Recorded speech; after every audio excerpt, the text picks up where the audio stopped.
विरुद्ध होणारे अत्याचार थांबलेच पाहिजे.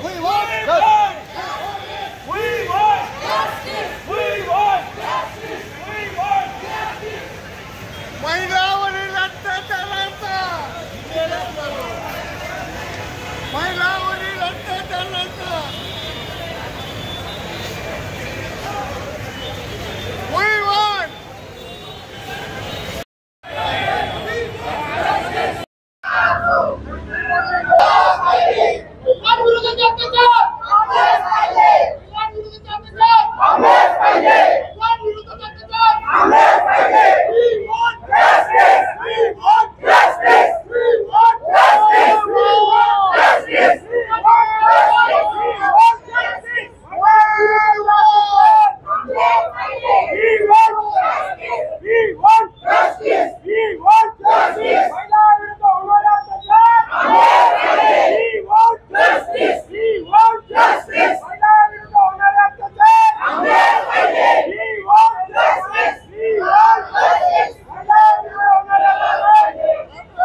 चलो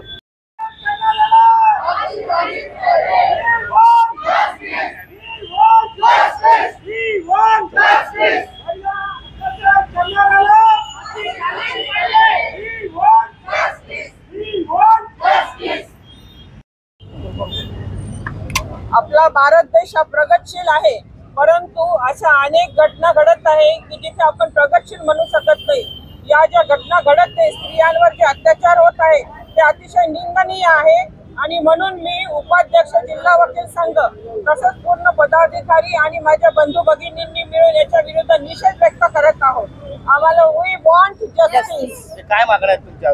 असं कडक कायदा व्हायला पाहिजे, सरकारने कायदा कडक झाले पाहिजे आणि महिलांना सुरक्षितता मिळाली पाहिजे. जर एज्युकेशन आहे, आपला महाराष्ट्र स्टेट हा एज्युकेटेड म्हणून फेमस आहे, मग इथे अशा घटना वारंवार घडल्या गेल्या नाही पाहिजे, हे आमचं म्हणणं आहे. नेमकं काय सरकारने कसले कलम किंवा कसल्या तरतुद्या वाढवल्या पाहिजेत असं काय वाटतं? सरकारने महिलांना संरक्षण मिळेल असे कायदे निर्माण केले पाहिजे आणि अत्याचार करणाऱ्याला कडक शिक्षा सुनावली गेली पाहिजे. त्या संबंधी कायदा योजना काढते आम्ही. सर आम्हाला काय अपेक्षित आहे? नेमकं तुम्ही लिगल फायटर आहात, म्हणजे नेमकं कसं कुठला कायदा काय त्याच्यात? आम्ही आज रस्त्यावर आम्ही रात्रीचे 12 वाजता फिरू शकत नाही, आम्हाला भीती वाटते, आम्ही वकील असून सुद्धा. तर हे कायदा कसे काय? कायदा असं कडक कठोर करायला पाहिजे. महिला म्हणजे ही काय नुसती घरापुरती नाही राहिली, आता महिला ही बाहेर काम करणारी आहे. आज ती डॉक्टर आहे, इंजिनियर आहे, कोणी साफसफाई करणार, ती सुरक्षित नाही आपल्यामध्ये. प्रत्येक जिल्ह्यामध्ये काही नाही तर काही महिलांच्या विरोधात होत चाललेलं आहे. ह्या महिला भगिनींनी कसं राहायचं? सर्वांना महिला महिला महिला म्हणतात आणि महिलाला कुठे आणून ठेवलं? एक बलात्कारी महिला म्हणून ठेवलं सगळ्यांनी, एक उपभोग घेण्यासाठी ठेवलं सगळ्यांनी. कशासाठी? नेमकं काय केलं पाहिजे सरकारने? सरकारने कठोर कारवाई करायला पाहिजे. इन्व्हेस्टिगेशन ही प्रॉपर व्हायला पाहिजे. का बरं प्रत्येक इन्व्हेस्टिगेशन ही लपवल्या जाते आहे? का इन्व्हेस्टिगेशन फॉरेन्सिक सायन्स का कुठे गेले? फॉरेन्सिक सायन्स कुठे गेले? आरोपी त्यातले दिल्ली मधले कुठे गेले? ती डॉक्टर कुठे काय झालं तिथं? सगळे अरे एवढी ती डॉक्टर असताना फॉरेन्सिक टीम नाहीये का तिथे? फॉरेन्सिक टीमचं काम होतं ते फॉरेन्सिक टीमने सगळी माहिती घ्यायला पाहिजे होती. अध्यक्ष स्पेशल पीपीची नियुक्ती गव्हर्नमेंटने केली. हे जे काही हे आता जो आम्ही मोर्चा काढलेला आहे याचं कारण असं आहे की महिलांवर होणारे दिवसेंदिवस जे काही अत्याचार आहे ते वाढत जाताना दिसत. आजच्याच पेपरला जर लोकमतला जर आपण सगळ्यांनी बघितलेले की गुजरातमध्ये 3 वर्षाच्या बालिकेवर हा बलात्कार झालेला आहे. म्हणजे कुठेतरी नाही का नुसतं कायदा करतात आणि कायद्याची अंमलबजावणी प्रॉपर होताना दिसत नाहीये. दुसरी गोष्ट अशी आहे की जे इन्व्हेस्टिगेशन करणारा ऑफिसर जो आहे त्याला एक स्पेशल नियुक्ती दिली पाहिजे. आता माझ्या कलिगांनी जे सांगितलं की प्रॉपर इन्व्हेस्टिगेशन करताना त्याच्यामध्ये काय चुका होत आहे ते सुद्धा बघणं गरजेचं आहे आणि लवकरात लवकर त्याला स्पेशल पीपी नियुक्त करून त्याच्यावर कडक कारवाई व्हायला पाहिजे. कायदा व्यवस्थित असून सुद्धा जर अंमलबजावणी व्यवस्थित जर होत नसेल तर त्याच्या सामाजिक दृष्टिकोनातनं लोकांपर्यंत वेगळा मेसेज जातो आणि त्याच्यामुळे आरोपी सुटतात. ही वाईट गोष्ट आहे. आपल्या भारतामध्ये आपल्याला काही उदाहरणं आता या 15 दिवसांची बघायला मिळाली. एक आमच्या छत्रपती संभाजीनगर शहरातली प्रतीक्षा भोसारे यांचा जो आता परवा जो दुर्दैवी अंत झाला त्याबाबत ते डॉक्टर असून सुद्धा आणि कलकत्त्याची पण जी केस आहे ती पण डॉक्टरच आहे. तर अशा परिस्थितीमध्ये महिलांबद्दल त्या एवढ्या एज्युकेटेड असून सुद्धा त्यांच्यासोबत आजही आपल्याला समाजाकडे समाजाचा जो बघण्याचा दृष्टिकोन आहे त्यांच्याकडे, तर हा सगळ्या दृष्टिकोन कसा बदलेल तर याच्यासाठी आपल्याकडे कायद्यामध्ये तरतूद जे नवीन BNS आता आले आहे आपल्याकडे त्याच्यात तरतुदी केलेल्या आहेत. पण अशा प्रकरणांमध्ये आता कलकत्त्याचं तर सगळ्यांनी लावून धरलंय, पण आपलं जे लोकल आज सगळे आम्ही सगळ्यांसाठी तिथे प्रोटेस्ट करतोय. लग्न होऊन 147 दिवसांमध्ये पती पत्नी डॉक्टर असताना जर असा आपल्याकडे घटना घडतीये तर अशा परिस्थितीमध्ये आता आमच्या मिलिंद पाटील साहेबांनी सांगितलं आणि बाकी आमचे सिनियर सहकारी पण म्हणतील का याच्यासाठी स्पीडी डिस्पोजल आणून कसून बिफोर हर डेथ हा जो आपला जुना 304 आहे आता त्याला 80 सबक्लॉज 2 केलेला आहे त्याला.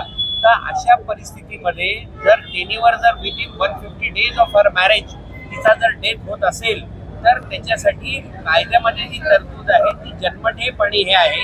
येणारा पुरावा ग्राह्य धरून त्याच्यात कॅपिटल पनिशमेंटच्या बाबतीत पण जर विचार झाला येणाऱ्या पुरावा ग्राह्य धरून तर निश्चित समाजात एक चांगला मेसेज जाईल आणि महिलांच्या विरुद्ध होणाऱ्या अत्याचारांना कुठेतरी आळा बसेल असं माझं सगळ्या वकील संघांच्या वतीने आणि आमच्या सर्व वकील बांधव वकील भगिनींच्या वतीने माझं सांगणं आहे.